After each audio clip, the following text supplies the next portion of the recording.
Hola de nuevo, Juan Carlos Mancilla es mi nombre, psicólogo de Córdoba, y como todos los miércoles la idea es hablar acerca de la temática de las adicciones, del problema que implica el consumo de drogas, y dirigir esta charla tanto a usuarios de drogas como a sus familiares, que probablemente se encuentren en tratamiento o se encuentren simplemente con la dificultad del tema sin haber emprendido todavía ningún tipo de ayuda, y también a colegas que les interesa escuchar estas charlas como para sumar a la discusión lo que uno aporta desde aquí. ¿Hay alguna relación entre los secretos de una persona y su salud mental?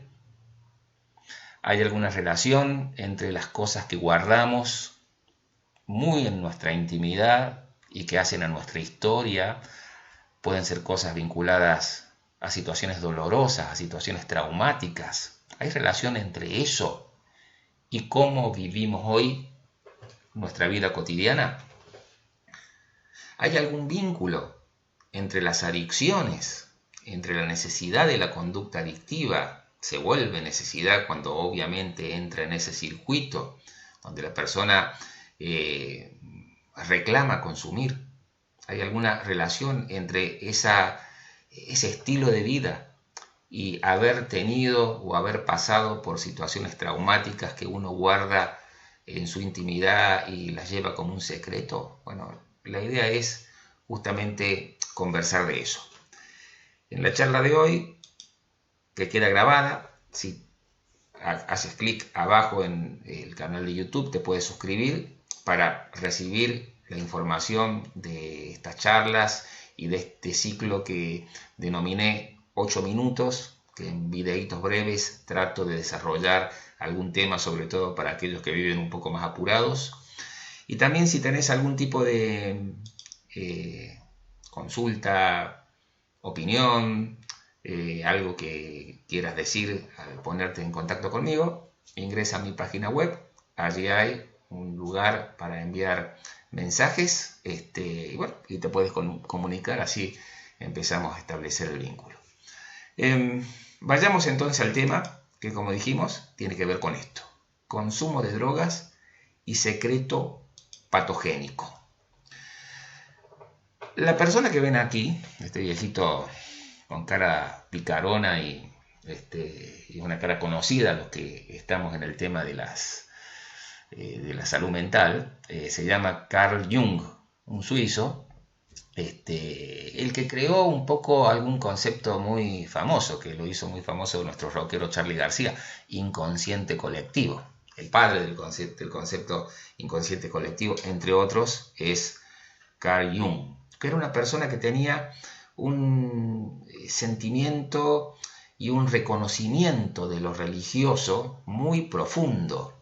Era una persona que validaba y valoraba básicamente las cuestiones vinculadas a la religiosidad de la gente, tanto por los problemas que podía traer en una persona a través de ciertas cuestiones traumáticas que podían generarse y esconderse detrás de la religión, y también como mecanismo liberador, como mecanismo y como alternativa que las personas podían encontrar para vivir una mejor vida, más plena y más feliz. Lo cito a Jung aquí al comienzo porque en su metodología, en su manera de desarrollar propuestas psicoterapéuticas, no nos olvidemos que es considerado uno de los padres del psicoanálisis, Jung, junto con Adler y obviamente con Freud. Jung hablaba de que en su metodología de trabajo tenían que darse 4 pasos, entre los cuales el primero de ellos era el que ustedes ven ahí en los titulitos que sale al lado de su fotografía, que es el de la confesión. Fíjense lo que dice el texto lo vamos a leer si ustedes me acompañan acá. Dice: la confesión de pensamientos pecaminosos alivió al paciente. Está hablando de una historia clínica. Y decía que se dio cuenta que cuando este paciente, que seguramente tenía una tradición religiosa, había podido confesar, pero confesarle a él, no a un sacerdote o un pastor, contar lo que le estaba pasando, había tenido un efecto sanador. alivió al paciente, aunque Jung afirma que sin duda la cura fue debida totalmente a su expresión verbal, a la abreación. Las personas con obsesiones y compulsiones están cansadas y son incapaces de revisar sus propios pensamientos. Un tratamiento que incremente la energía es el mejor. La mejor cura es forzar al paciente a exponer todas las imágenes que le resulten intolerables a la conciencia. Un texto de un libro que obviamente analiza la obra de Jung, pero que retoma este concepto validado por Jung que tiene que ver con lo de la confesión. Contar lo que llevamos adentro y guardamos como un secreto que nos hace mal es sanador. Esa es un poco la propuesta, entre otras cosas, de este psiquiatra, de este terapeuta. La confesión, la elucidación, la educación, la transformación. Es decir, no se quedaba solo en la confesión, pero lo tomo porque es quizá uno de los primeros teóricos de la salud mental que retoma con tanta fuerza el concepto de la confesión y lo lanza ahí como un mecanismo sanador. Leo un escrito específicamente ya de Jung, donde dice: el objeto del método catártico, él lo llamaba así. ¿Vieron cuando nosotros decimos una persona se salió de control porque se le desató una cosa de querer contar, querer hablar de lo que le pasa? Bueno, entró en catarsis, decimos, ¿no? El objeto del método catártico, así lo llamaba él, a este proceso terapéutico, es la confesión completa. No simplemente el reconocimiento intelectual de los hechos con la cabeza, sino su confirmación con el corazón y la liberación actual de la emoción reprimida. En alguna medida era una crítica a un psicoanálisis freudiano que se estaba gestando en aquel entonces, donde hablaba de que hacer consciente lo inconsciente, llevar a la palabra lo que la persona había reprimido, ya tenía el efecto sanador. Lo que Jung dice, debemos ir un poco más allá. Debemos pensar que cuando la persona cuenta y siente lo que cuenta, se compromete con aquello que confiesa, saca la emoción pegada a lo que tiene guardado y emocionalmente está allí, todo íntegro, mostrando su realidad y su verdad, ahí estamos frente a la confesión básicamente sanadora. Nos recuerda un grupo religioso, una secta judía que existió en la época de Jesucristo y algunos siglos después, unos poquitos siglos después, que se llamaban los esenios y que habían creado una comunidad donde las personas tenían que ir, estaban en el desierto, tenían que ir a hacer todo un ritual de ingreso, permanecer en esa comunidad. Y entre las reglas que hacían a esta comunidad, lo que se conocía como la comunidad del Qumran, estaba esto de contarse, confesarse entre los mismos miembros de la comunidad sus historias y sus pesares y sus situaciones que llevaban adentro. Es decir, como un acto de liberador, donde esa liberación se daba justamente en el contarle al otro lo que yo tenía guardado. Viene a ser casi un antecedente de lo que luego también sería la confesión, que es de tanto peso, por ejemplo, dentro del catolicismo. Los esenios llamaban a los que trabajaban, o trabajo en el sentido que lideraban también esos procesos en la comunidad, los terapeutas. Los terapeutas en el sentido que eran los sanadores. Tenían la posibilidad de sanar porque hablaban justamente de una sanidad integral.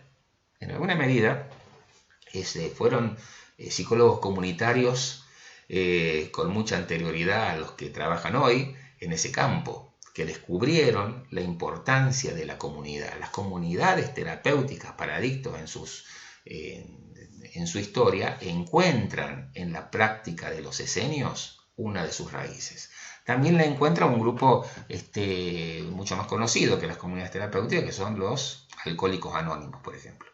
donde en estos grupos también el contar, el confesar lo que ha pasado, lo que la persona tiene guardado, lo que hizo, lo que sintió, lo que no le contó a nadie y lo tiene como un peso, resulta también sanador, ¿no? Los grupos de pares, los grupos de autoayuda tienen básicamente esa función. Pareciera entonces que en ciertos procesos dolorosos de las historias personales, el ocultamiento ocupa un papel importante y fundamental.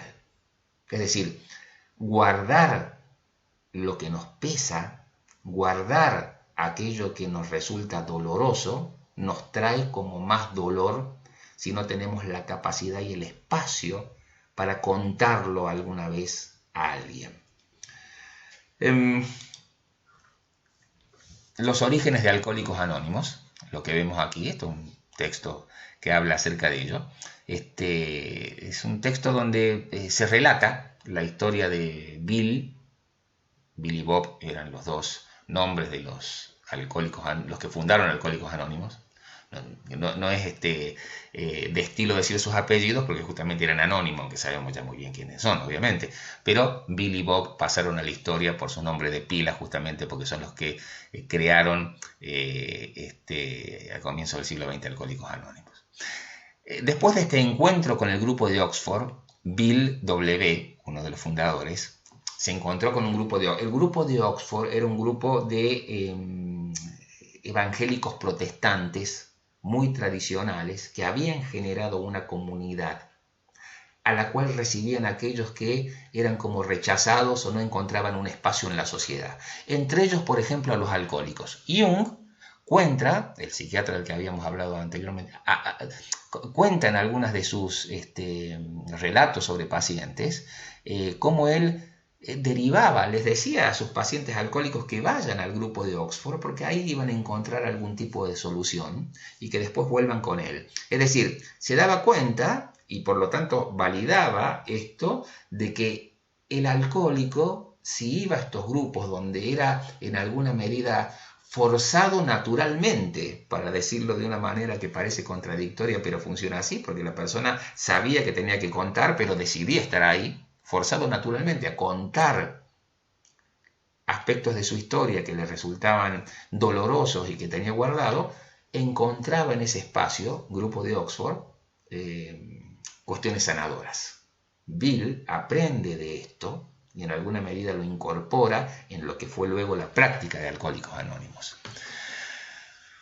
Tuvo una experiencia espiritual, una iluminación mística que es contada por diversos autores. La experiencia de este personaje que fundó este grupo, ¿no? Se sintió entonces investido para una tarea de misionero y en 1935 fundó el grupo de Alcohólicos Anónimos, con una doctrina basada en los principios algo depurados del grupo de Oxford y según la cual el alcohólico tiene que admitir su absoluta derrota, su impotencia frente al alcohol, confesar su debilidad, reparar los daños que causó. Fíjense qué cosa interesante.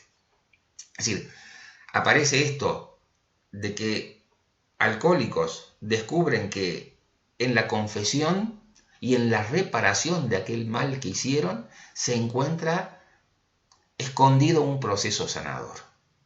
Y todo surge de manera tangencial, diríamos, a las terapias tradicionales, de la medicina tradicional, o lo que luego sería la psicología tradicional. Uno podría hablar de una cierta psicología de la espiritualidad, y a mí me gusta ese término, y creo que la cosa va un poco por ahí. Es imposible entender la historia de los grupos que trabajan en el tema de las adicciones en su integridad sin vincularlos a aquellas prácticas que tenían sus fundamentos en cuestiones religiosas y espirituales. Reparar los daños que causó, tratar de hacer entrega de sí mismo sin deseo de recompensa y rezar a Dios. Eran grupos claramente religiosos al principio, Alcohólicos Anónimos. Después ya no se hablaba de Dios, sino se hablaba del ser superior. Y el ser superior fue entendido en alguna medida desde cierta lectura psicológica como el grupo, ¿no? El grupo era aquello sobre la cual la persona a lo que la persona se entregaba para contar lo que le estaba pasando, lo que le había pasado, lo que había hecho, sus logros y sus fracasos, y en ese contar la sanidad era posible. El título de esta charla yo la denominé secreto patogénico. La palabra secreto patogénico, la expresión secreto patogénico, recuerdo haberla estudiada cuando estudié psicología, y un profesor, fantástico este profesor, Isaac de apellido que tenía, nos hizo leer este libro, El descubrimiento del inconsciente, leerlo todo, rayarlo, contar los párrafos que había ahí. Nos lo hizo leer como si fuese una Biblia enseñada por un sacerdote más o menos. Y en este libro, donde básicamente se aparece con lo que es la historia inicial de lo que luego se conocería como el psicoanálisis, aparece el concepto de secreto patogénico, atribuido, Ellenberger, el autor del libro, lo atribuye a un psiquiatra también de aquella época, en realidad un neurólogo, Benedict, que hablaba de este concepto y relacionaba la cuestión del secreto con quizá el tema que más le interesaba a él, que era el de la criminología. Explicaba que en alguna medida el delito y el secreto tenían algo que ver en la mente de quien cometía justamente la transgresión. Como que guardar el secreto de un delito contribuía luego a poder hacerlo sin culpa, y confesar el delito en alguna medida ayudaba a reparar y a volver para atrás y a poder frenar el curso de la acción que no se podía detener. Pero el concepto del secreto patogénico tiene que ver con esta noción, olvidémonos ya del tema delito, de aquellas cuestiones dolorosas que podemos haber hecho, que nos pueden haber hecho o que vimos hacer a otros y que generaban un peso en la persona, una angustia tal, a veces difícil de enlazar con ese secreto tan oculto en la mente de la persona, que se convertía algo así como en una espina dolorosa que teníamos, ¿no? Este es el concepto del secreto patogénico. Hay algunos escritores que básicamente basaron grandes obras en relación al concepto de secreto patogénico. Uno de ellos es Dostoyevsky. No me acuerdo haber leído el libro aquí, y creo que lo marqué, el libro en Crimen y Castigo, cuando Dostoyevsky cuenta la historia de un tal Raskolnikov que mata a una vieja usurera, ¿no? Creyendo que estaba haciendo justicia, porque era usurera y él tenía en alguna medida la visión, dice Dostoyevsky, napoleónica, de que era un ser moralmente superior y que por lo tanto tenía derecho a hacer justicia. Bueno, entonces la mata y resulta que la hermana andaba por ahí, por el departamento también, donde mataba a lo que él describe como la vieja usurera, y tiene que matar a la hermana también para cubrir el delito anterior. Y bueno, roba las alhajas que esta mujer tiene, vuelve a su posilga, porque básicamente era una persona muy pobre, sin posibilidad de avanzar en la vida como él quería, porque le faltaba dinero, por eso comete el crimen. Pero ¿qué empieza a pasar en la vida de Raskolnikov? Empieza a pasar que ese crimen comienza a funcionar en su conciencia como un peso que le produce un remordimiento, le produce una carga, una situación angustiosa que se transforma también en enfermedad física, es decir, traduce su malestar emocional a un malestar físico y termina delatándose y empiezan a sospechar de él, delatándose sin querer. Y gran parte del libro, la mayor parte del libro, es todo ese proceso psicológico hasta que él va al jefe de policía y se confiesa y dice: yo maté a esa vieja, yo la maté. Y luego termina en Siberia cumpliendo sus años de castigo que le impone la ley. Pero Crimen y Castigo es una novela quizá el primer thriller psicológico que hay, donde una persona, justamente por no poder procesar la carga de culpa que generó una transgresión que llevó adelante, ve sumida su vida en la infelicidad y necesita confesar para poder reparar a través del castigo que le impone la sociedad, en este caso la ley rusa, y en esa reparación, bueno, poder reincorporarse más adelante a una nueva vida, ¿no? La importancia del peso de la conciencia, del secreto patogénico, es decir, ese secreto que enferma. La letra escarlata también tiene que ver con otra situación así. Es una novela muy conocida y que fue muy popular del siglo XIX y que básicamente plantea la historia de una mujer presa por adulterio y cómo el esposo, que vuelve luego de un tiempo importante de haber estado ausente del pueblo, y bueno, se supo que fue adúltera porque había tenido un bebé mientras su esposo no estaba, ¿no? Y lo tuvo para colmo con más o menos como el cura del pueblo, el pastor del pueblo, ¿no? Entonces, toda esa culpa que genera en la persona el hecho de haber transgredido, ¿no? Al final, el que cometió la pareja de ella, que cometió junto con ella el acto de adulterio, lleva marcada una A, ¿no?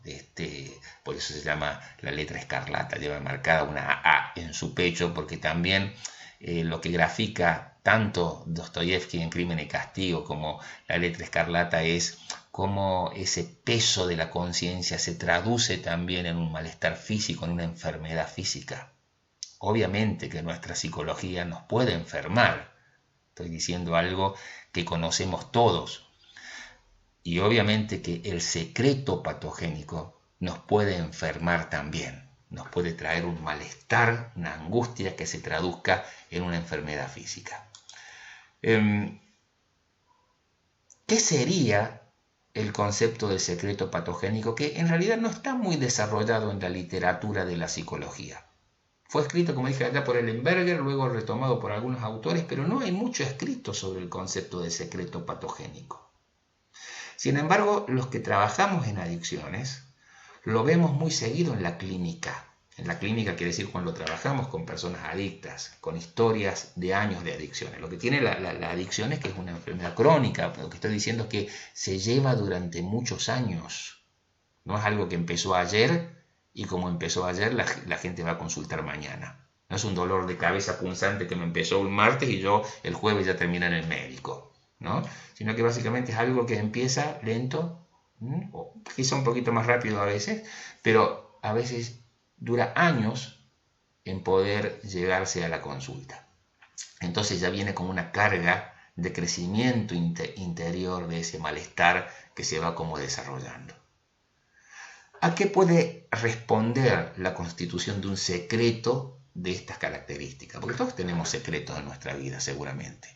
Pero ¿cuál es aquel que podemos decir es patogénico? Bueno, aquel que nos genera una angustia, un pesar, una culpa, un malestar físico, una necesidad de reparación, y por lo tanto no es cualquier secreto.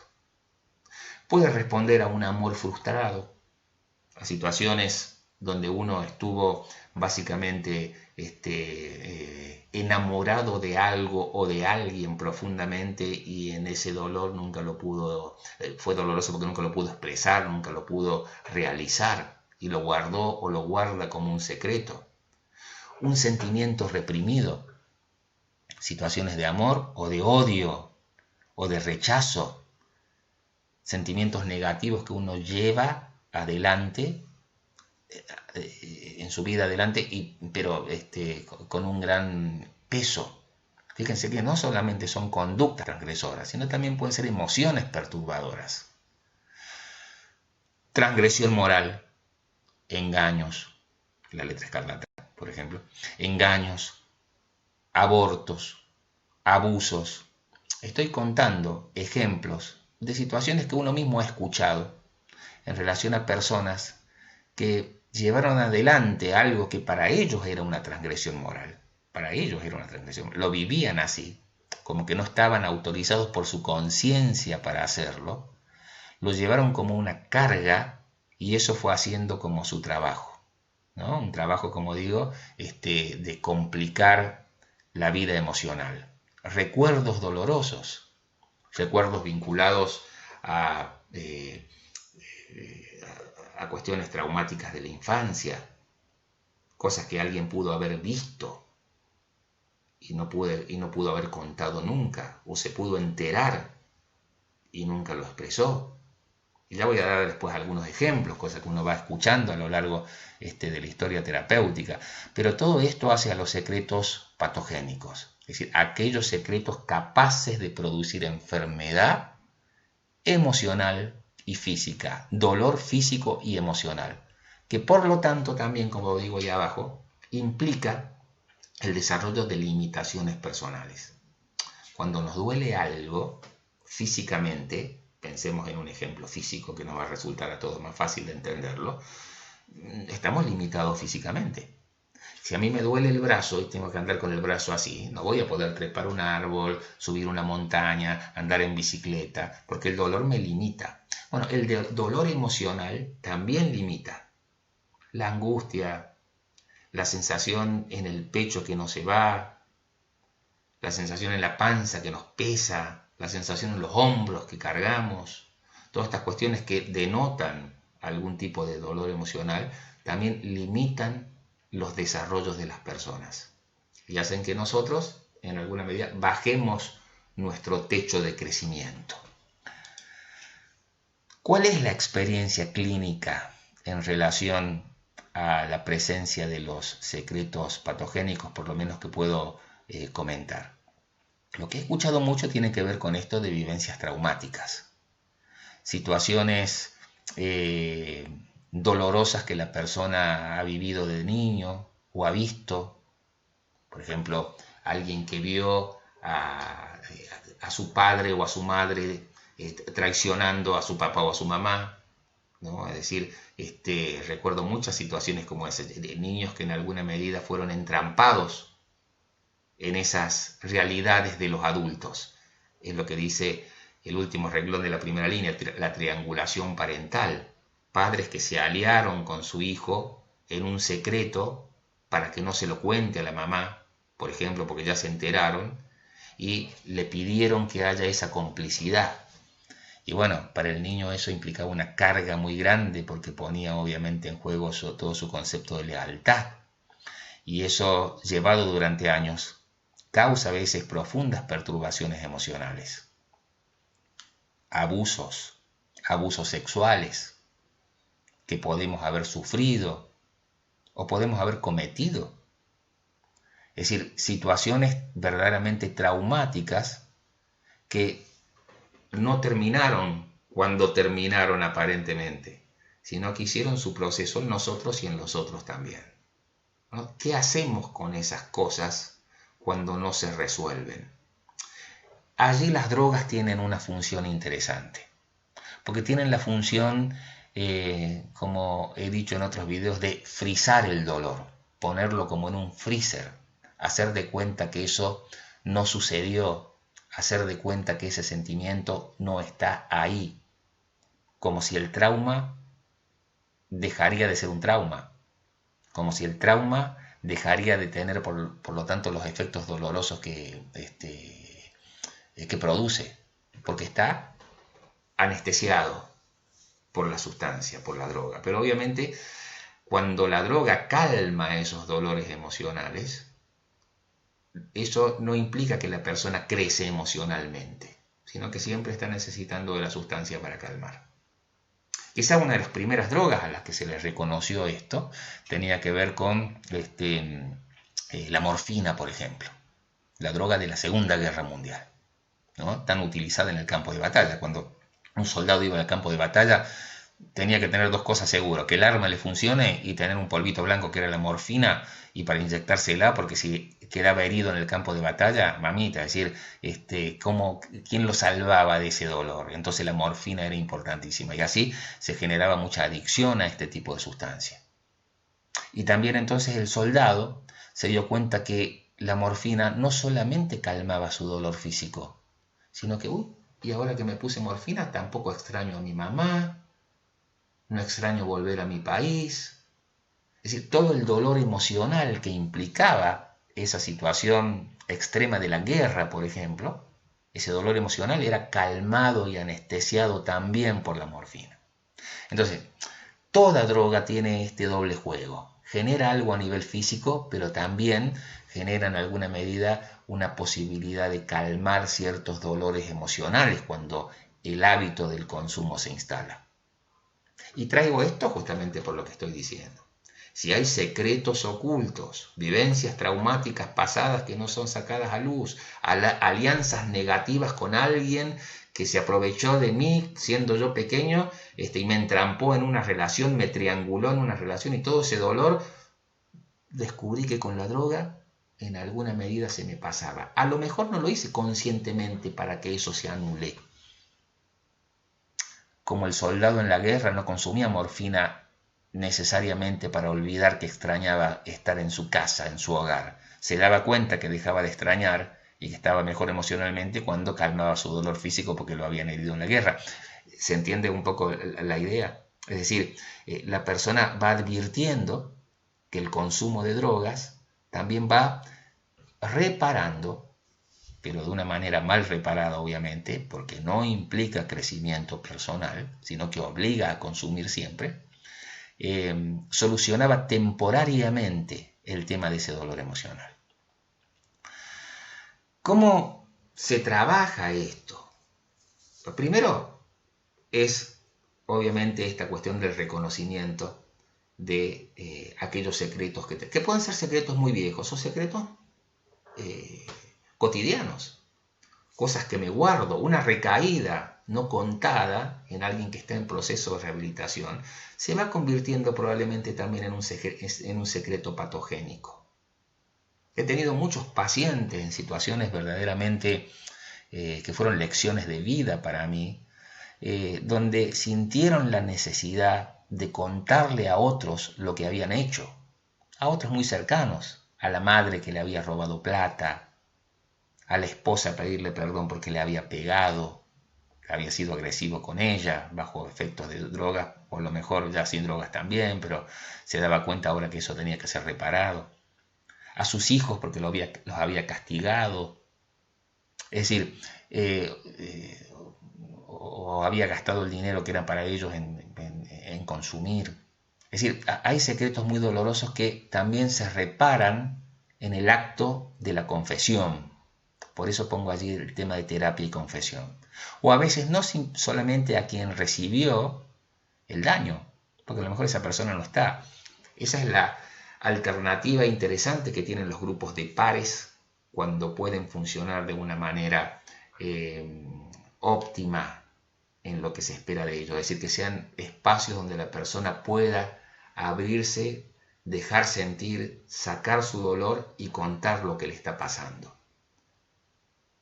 La terapia también va a ayudar a que los vínculos se reparen, porque no puede haber